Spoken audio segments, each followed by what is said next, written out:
Welcome to the Lifestyles Unlimited Real Estate Investor Radio Show, a real estate investment program. Listen and learn how to use real estate to build wealth and passive income streams for you and your family. We bring you experts every day to discuss and answer your questions on everything from single-family homes all the way up to 600-plus unit apartment complexes. And now, the Lifestyles Unlimited Real Estate Investor Radio Show.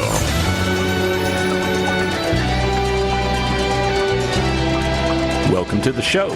My name is Al Gordon, and as always, we're working on your financial freedom. On today's show, I've got a very special guest. This gentleman has been very successful investing in real estate. And I'll tell you what, he hasn't been doing it for his entire life. He's only been doing it for about 3.5 years. And he has built up a portfolio of 17 single-family doors. That's a combination of single-family properties, a combination of some fourplexes. And he has been able to achieve retirement. That's right. He was able to do it in 3.5 years. And when I say he, what I should say is they, because he is married happily and he has achieved enough income coming from his passive investments that he and his wife could both walk away from their jobs. Now, they choose not to because they enjoy what they're doing. And that's a beautiful thing when it comes to real estate investing. When you do it correctly, when you follow a time-proven map like the one we have at Lifestyles Unlimited, you can change the direction of your life, and you can change it in the direction you're trying to get to. You can get to that place of financial freedom, and then you're in control. You're the one that calls the shots. If you love what you're doing and you want to keep working, you keep doing that. If you decide that, you don't want to work anymore, well, that's your choice too. The big difference is you being in control. So what I'd like to do is I'd like to bring Darrell on. How you doing, Al? This is great. Thanks. What an honor to be on. Oh, it's a pleasure to have you on. I mean, you've got such a compelling story. What I want to do is I want to take you all the way back to maybe your 20s. I want you to kind of give us an idea of who you were way back then and what your philosophy was for trying to get ahead and to achieve retirement way back then. Yeah, so even in my college days, I was like, this is crazy. I'm going to school. I could go out here and make some money right now. So I flunked out of college, let's be honest. I flunked out of college, and I went to work in a convenience store. And everywhere I've worked, Al, I have been looking around and figuring out why this works. Like, okay, how do they get this stock, and how do they do that? Why do they put this on this shelf, and why are they in this location? And within 2 years, I had opened up my own convenience store in a little small town, and did the same thing. I had a convenience store and a tire shop, and worked my tail off. Eventually, that failed.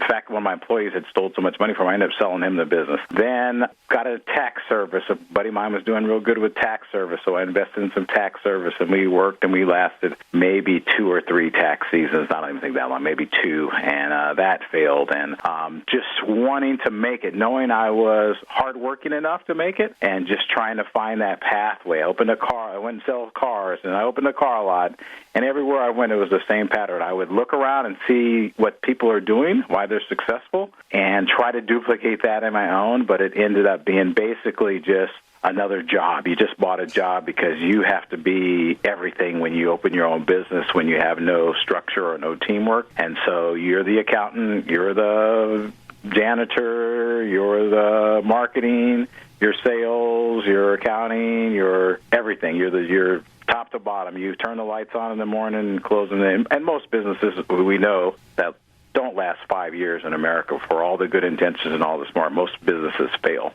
And it's because it's very hard to, if you don't have the structural standpoint, to scale anything to where you're not doing all the work.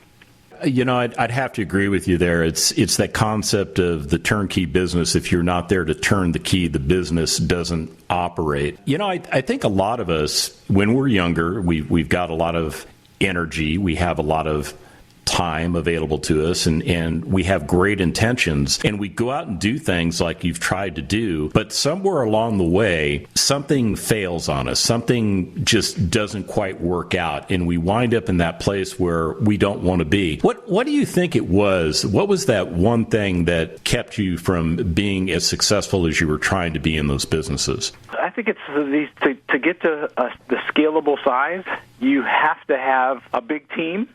If not a big team, you have to have something that's generating income from you when you aren't able to work. And so you have to either find a way to get to that size or have investors or have such a great idea. I was listening to Jeff Bezos the other day. He said a lot of people have ideas. To actually make one come to market is very hard. And I believe that 100%. To make it a profitable business is extremely hard. And so a lot of us are smart enough. I watch Shark Tank have good ideas, but to get them to actually scale and to be profitable to where it's no longer dependent on you doing all the efforts to pushing that ball up the hill is very difficult. So in my case, I just was never able to get over the hump to where it was able to have other people employed and it was making enough money to be self-sustaining, where I wasn't having to push up that hill every day and every hour. I hear you. It's those challenges of having the right cash flow, and it's I hate to say it, it's one of those things where you needed to have a 48-hour day. Yeah, that'd be right? very helpful. I mean, I've met a lot of people at Lifestyles Unlimited that have been exactly where you were at that one point, and they were following that self-employed dream, and that self-employed dream just basically took them out. I'm just really impressed that you never gave up. You kept going for it, and one business opportunity after another. So I mean, that tells me something about your character. That tells me that you're a go-getter, that you weren't willing to sit on the sidelines and let life pass you by. And I'll tell you what, Darrell, we're getting ready to go to break, and what I'd like to do is when we come back from the break, we're going to talk about how everything changed for you, how you changed your philosophy in life, how you looked at things a little bit different. You went on a different glide path, and along the way, you stumbled across Lifestyles Unlimited, and based on the information you provided me, man, was that a good find. We'll be back right after this. My friends, how many of you out there right now believe you have a plan? I followed the conventional plan for years, and then the conventional plan blew up in my face. I wonder how many of you can relate to that exact same thing. The real question is, how many of you have actually figured out how to turn that thing around and make it happen? Do you have a plan? Lifestyles Unlimited has one for you. It's worked for countless others. Retire in 5 years or less. Come learn more. Join us for our live online workshop. Register at lifestylesunlimitedworkshop.com.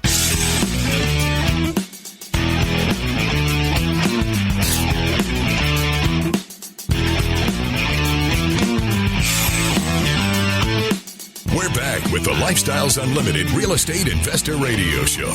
We're here to answer your questions and help you become financially free. Welcome back to the show. So, Darrell, I've got to ask a question of you. You tried the whole self-employment thing. It didn't work the way you wanted it to work out. And, it happens to a lot of people. That self-employed thing is a difficult road to travel. So what did you do to change your life at that point? What was the major mover and shaker in your life at that point? Yeah, so the first thing was to get a real career for me. So I decided that after failing so much, bouncing around, I went back to school. And got a degree in nursing. So I'm a registered nurse. Been doing that 15 years now. Love it. I love it, as you mentioned earlier. Being a part of somebody having a good 12 hours is awesome. So I take it 12 hours at a time and go in and work my shift and make sure someone who's not feeling good, someone who's sick, hold their hand, bring them a warm blanket, whatever I got to do. I love taking care of people, so that was the major shift in terms of my finances. And then we moved to Houston after Hurricane Katrina, my wife and I. My wife's a teacher. And we started working hard towards the retirement thing, 403B in my case, teacher retirement in her case. And we went to a financial planner several years ago, and the projection number she had, I was not going to make it. I had started too late. I was not going to make it. I was going to work indefinitely. And I was never going to get to a point where we were able to stop working and travel and do whatever the things we like to do. I'm assuming that a guy like you, with the personality that you have, was not satisfied hearing that you weren't going to make it.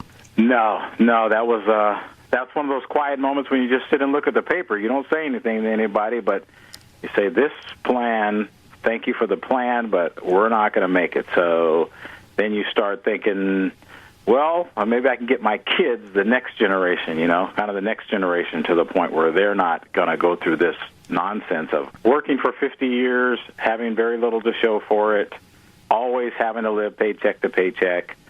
You see people enjoying a nice life, and you can't figure out why them and not you. And so, no, I was never satisfied.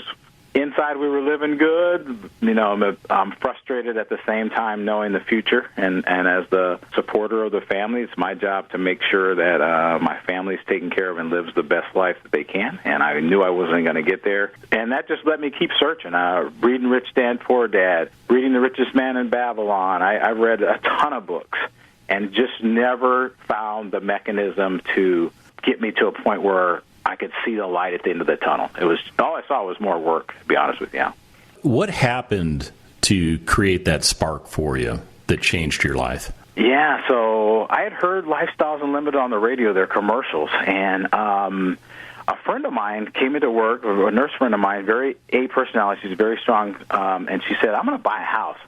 And I was like, why are you going to buy a house? That's the worst investment. I said, why don't you here, get this bike. I gave her a Rich Dad, Poor Dad. We bought an audio book right there on the spot, and she read it. She dove right in. She signed up with Rich Dad, Poor Dad, and it was a disaster in terms of their help. There was just a bunch of farming out. There was no personality. There was nobody local. It was all a bunch of people out of town. And so I said, well, why don't you try Lifestyles? They sound really good on the radio. And so she went. And next time I saw her, she had signed up for 2 days. She went through the 2 days. She was buying her first house. She had mentors. She was so excited. She signed up for the preferred group. She ended up investing in this other big property. She was just all in, and so she invited me to the expo, and the expo is when the real change started for me. Now, for the members of our audience that don't know, Expo is this ginormous event that we throw every year. It's about 5,000 like-minded people like you and me that come together and we share information, we network, we educate, we do all kinds of things, and we get to know each other. So that was your first exposure to Lifestyles Unlimited. She plopped you down in the middle of 5,000 people and turned you loose? That's correct. And the thing that strikes you with it is, I've heard you say this on the radio. I was telling you earlier in the break that how I listen to you a lot at night when I go to sleep. And so you'll say that everyone says they wish they started earlier. But the other thing that strikes you is they're ordinary people. These are not some sort of people who've been doing house flipping for 20 years or have their dad gave them a construction company or they inherited a bunch of real estate. These are people who started off who were retired or who were plumbers or who were janitors or who were construction workers or who were nurses or whatever their field was, and they got into real estate. And you can hear from their talk, I was just an ordinary guy, and one way or another found my way to Lifestyles, and they showed me this pathway, and away we went, and here we are, and we've got these properties, and we've got this lifestyle, and we've got this money coming in, and that's the way it happened, and that was what struck me at the expo. And then we did the breakouts, and you sit down with people at the dinner table, and they say this person has 1 unit, or this person has 15, and we're buying a 50 unit, and again, they're ordinary people, and you're like, if they can do it, I know I can do it.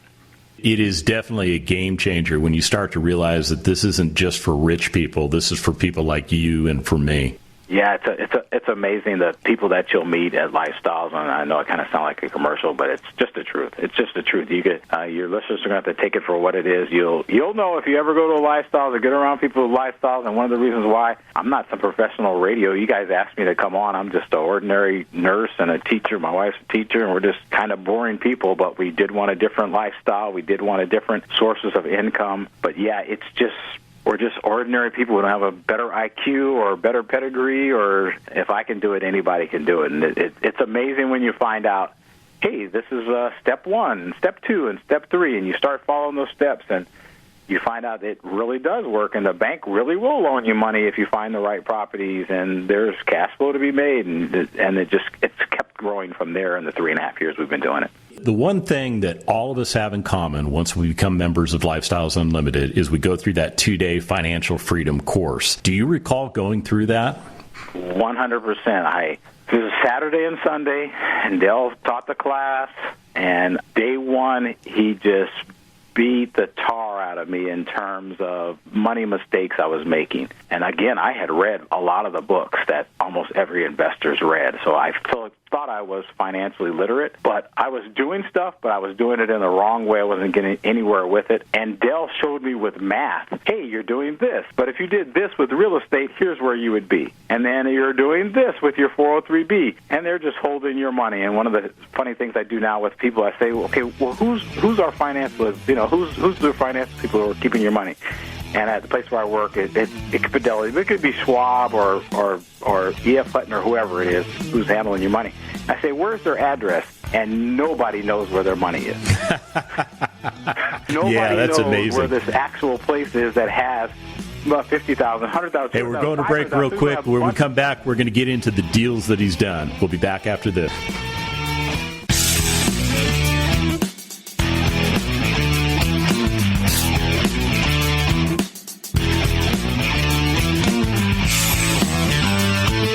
Welcome back to the Lifestyles Unlimited Real Estate Investor Radio Show. Now, let's get back to your map to financial freedom.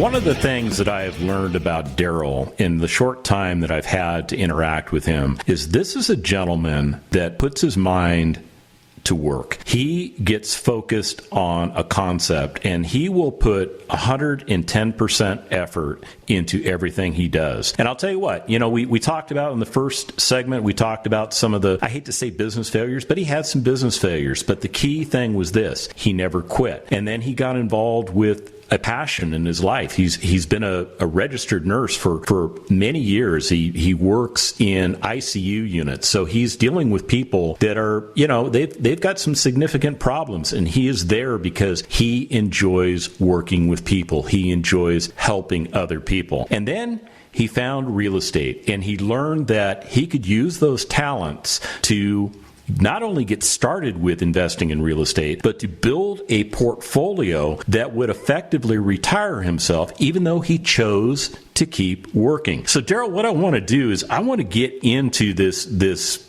concept of real estate investing with you. I want you to tell us about, what was the first property and how did that dovetail into the portfolio that you have now? Yeah, so the first property we bought a house in 2000. It was a small 2-bedroom, 2-bath house in Louisiana. And when we moved after Hurricane Katrina, we kept it as a rental property. We didn't know anything we were doing. And we had tenants come in and out, and sometimes it was a nightmare, and sometimes it wasn't. In 2016, I'll never forget, I did my taxes on TurboTax, and I put in the income, which was $700 a month. It was $8,400, and I put in the expenses. And it was the last thing I did in the taxes. And anyone does TurboTax, in the top left corner, it calculates how much you owe or how much you're getting back as you put in different things in. And as I put the income in, the taxes didn't change. I said, wow, that's interesting. I didn't pay any taxes on the income I made. Didn't know why. Next year, the story with the nurse, and I go to the expo, and then I sign up, and I go to the 2-day, and I learn the business. And so I had studied the market in this little town where I was at month after month after month. Every day I would study for about 2 hours. I'd study everything for sale, everything for rent. I knew the prices of everything in town. And then a house came on the market that was about 60% less than what I knew it was worth. And I bid on it, bought it. I actually bought it unsight unseen with my realtor walking through it. And I made mistakes on that also. So the roof was okay, but I had to change it because the roofer got up there and he was like, nah, this is not going to last very long. I might as well change it. So I changed it. Same with the air conditioner. But that property still cash flowed $443 from month one. And then I never forget, I stood with my 2 best friends in the backyard of that property. I said, guys, I've learned a system. I'm going to build this up big. If you guys want to invest, get your money together. I'm telling you, this is going to work. I was 100% convinced on my first property that this was going to grow. And sure enough, we stand here, and I've used that same model. We find something that's undervalued, that needs a little bit of love. We use Dell's Lifestyles model of having the best product at the best price, so we rehab it up to better than anything in the neighborhood, or at least comparable to anything in the neighborhood. But my stuff is new. Now it goes from being the worst property on the block to generally the best. And then we're very competitive in our prices, so we have the best product at the best price. And we've helped the neighborhood out because we've taken a property that's generally dilapidated or neglected, and we've turned it into a nice, shining place that has great property for people to live in and have a great house to live in. So that's the model we've used to buy the 5 single-family houses and now 3 fourplexes, and it's worked perfectly. Tell me about how you got into the fourplexes. I mean, because those are kind of a unique property. I mean, I like to call them fake multifamily because they're designed to have multiple families living in them. But when you look at all of the things that control what a fourplex is, it's always classified as single family properties. And unfortunately, it's also classified that way from a valuation standpoint. So you can't really force that appreciation up like you can in true multifamily. But why the fourplexes? What led you down that road? Yeah, so in the place where I buy in Louisiana, they built a lot of fourplexes. This whole town was basically built, I guess, in 1983 or 1984. There was a ton of construction because every property that I purchased has been built in the same year. And they built these very affordable fourplexes, but the rent shows good cash flow. So we were able to find one that, again, the landlord was at his end. He wasn't fixing anything. He was neglecting the property. He just had it, or he'd run out of cash. I'm not sure what happened, but we got it at a great distressed price for the property. We knew what the rehab was going in, about $10,000 a unit. So we knew we could convert it from being really not favorable place. Even the inspector was embarrassed to come and show me wherever this landlord had these people living. And I said, we're not going to be like that. We're going to come in and fix them, and we're going to make sure these properties are great places for people to stay. And I've always used my wife as the standard. Would she stay here? So I don't put anything that I didn't think my own family could stay there. And that's the model we use, and so that's why we went into fourplexes, because you're able to scale up in terms of, instead of making, say, $300 on one house, you're able to make $300 per door, so that property may cash flow $1,200 on similar investment. The first property was about $157,000 that we purchased, and the next one was $155,000, and that's one of those deals where they actually the bank gave us $51,000 at closing to do the rehab, and I missed the rehab. The rehab was like $75,000, but still with my cash-on-cash return, which I know I don't have time to explain all that, but the people who don't listen, that's how much cash you're making versus your investment, was fantastic on that because my bank gave me $51,000 to do part of the rehab on the building. And the third one is a total renovation that we're under project right now. We just purchased it a couple of days ago, and that one's going to cash flow about $1,500 a month because I was able to buy it so cheap, about $25,000 a door, less than $25,000 a door.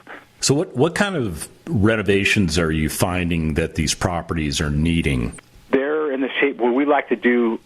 Since I'm such a long-distance landlord, I'm 300 miles away. We live in Houston because you can live where you want and you can invest where you want at the same time with the lifestyle model. We do basically total renovations. I'm talking about new bathrooms, new floors, new countertops, new cabinets.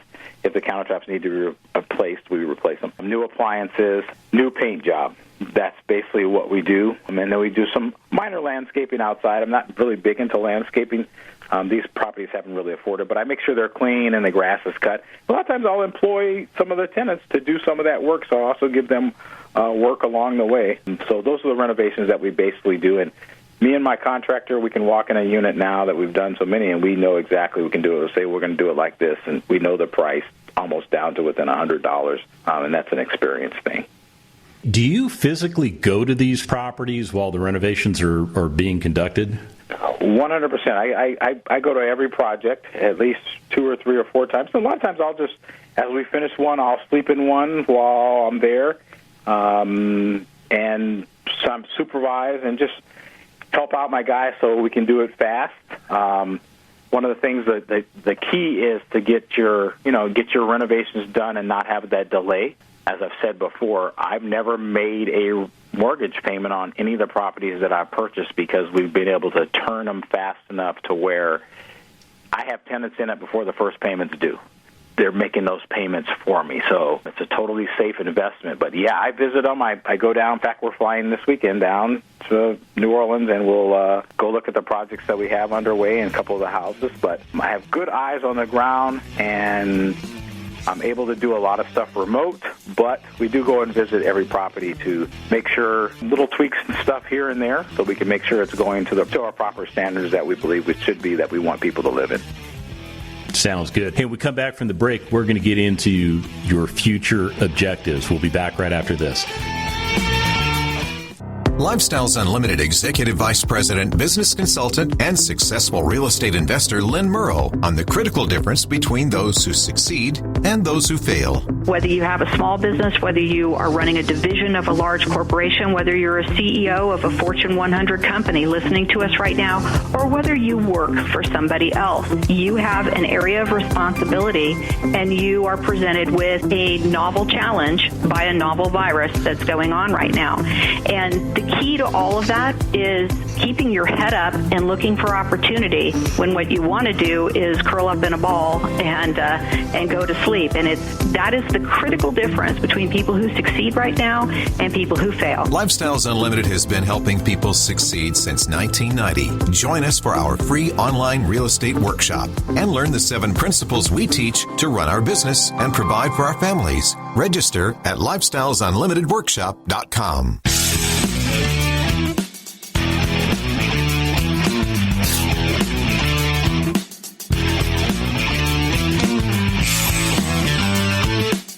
Warning, listening to the Lifestyles Unlimited Real Estate Investor Radio Show will change your life. We will teach you how to create wealth and passive income so you can be financially free. And now, back to your host. And on today's show, that's what we're doing. We're talking about how to create passive income so that you can become financially free. And it just so happens I have Darrell on with me. And Darrell has been there, done that, got the T-shirt. And I'll tell you what, he's not looking back. He is not only very successful investing in real estate, he's having fun doing it. Darrell, talk to me a little bit about the fun aspect of real estate from your perspective. Yeah, so the funnest parts are naturally you're in control of everything we do. I started to tell a story about how I asked people, like, who is your investment company at the job, and nobody knows. They might know the name. I ask them where the company is, what's the phone number. They don't know. We get lazy about handling our money, and we get to trust in these big institutions, and we don't take responsibility for ourselves. And the funnest part is all 17 doors I have the key to. All 17 doors, I know what the rehab was. All 17 doors, I know what the taxes are. I know what the rent is. I know who's in there. I get to choose who my tenants are. I get to choose who I do business with. I have bankers and realtors and insurance agents and contractors that we've all made money together at the same time. And then at the end, we provide a great product in terms of a nice place for someone to live and stay. So the funnest things is finding that 1 or 2 house that's a great business opportunity with the training that I have from Lifestyles, taking that through the process of negotiating and going through closing statements and sending checks to different places, and then you get that property and you drive up to it and you say, okay, we're going to make this work, and then you rent it out and you go on to the next. It's unlimited, and I still do 2-3 hours a day just looking at real estate, sometimes the same stuff over and over, but just in my mind I know it's able to, and the end result is I have financial freedom for my family.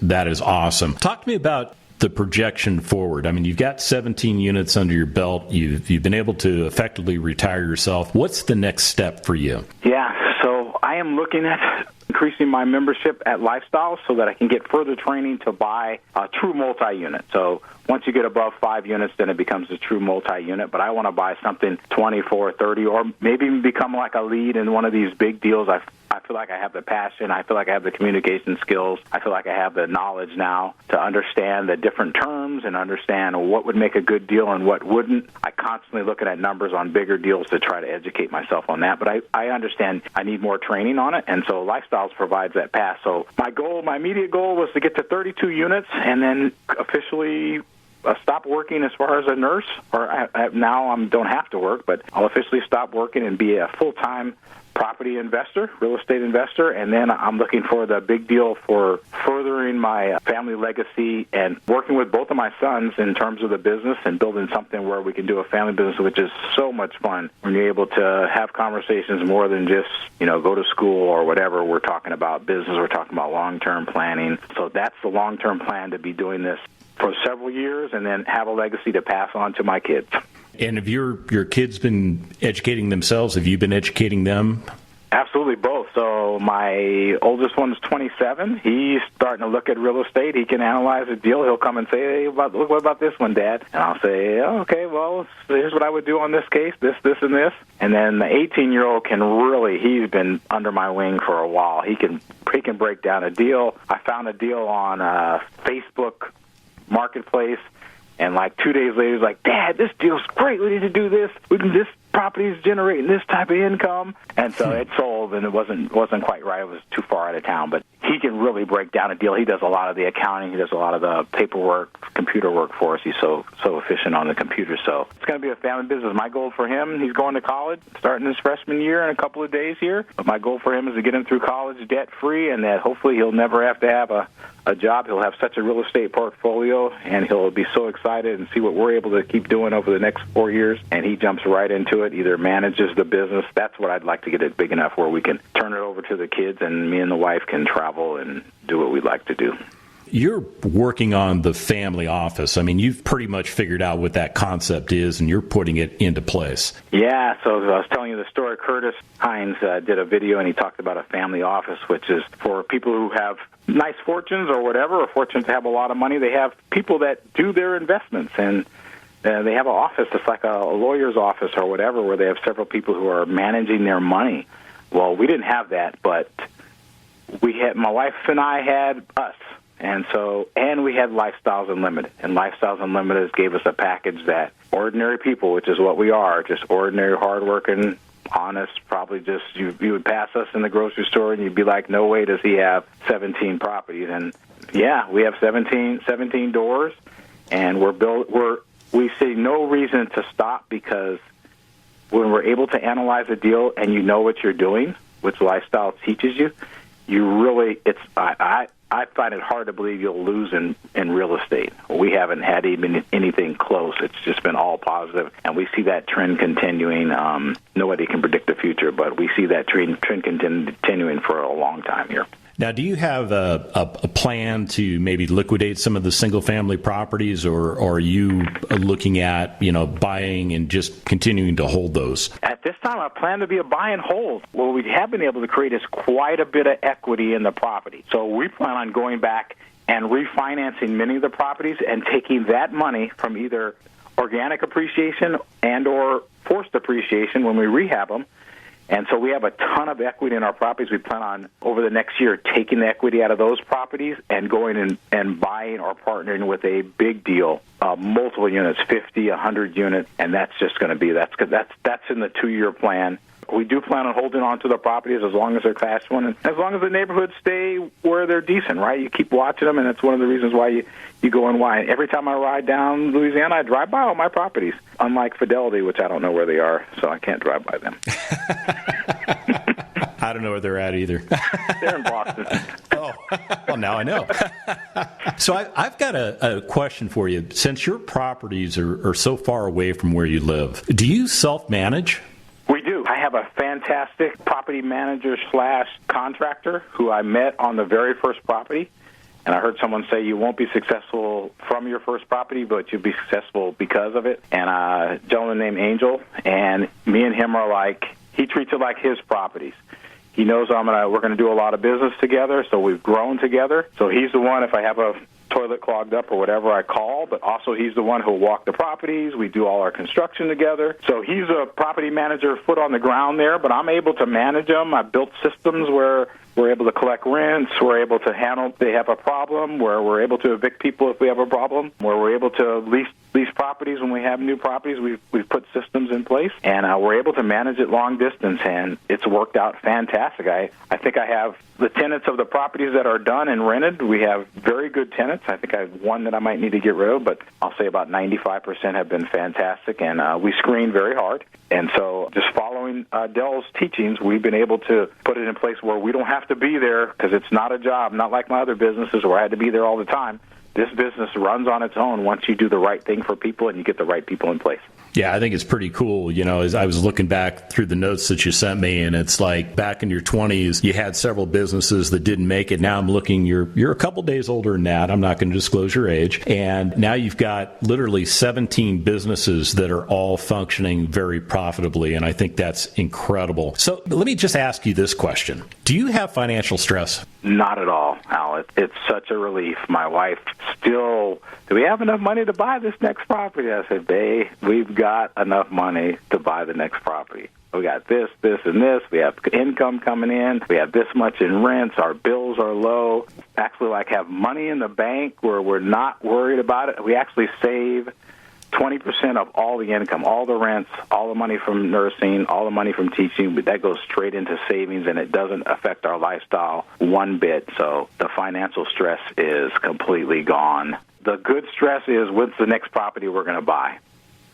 Yeah, and something tells me you've already got your finger on that number. So, Darrell, we're at the end of the show, and I've got to say thank you so much for coming on today. I mean, I learned a lot from you. I know the audience learned a lot from you. And for those of you out there, remember, we can help you change your life too. What you need to do is go to freeworkshoplivestream.com. That's freeworkshoplivestream.com. Get yourself started. And remember, it's not the money, it's the lifestyle. The Lifestyles Unlimited Real Estate Investor Radio Show is for entertainment purposes only. Please consult a professional regarding your personal investment needs. Nothing presented on the Lifestyles Unlimited Real Estate Investor Radio Show constitutes an endorsement, recommendation, offer, or solicitation to buy or sell any product or security.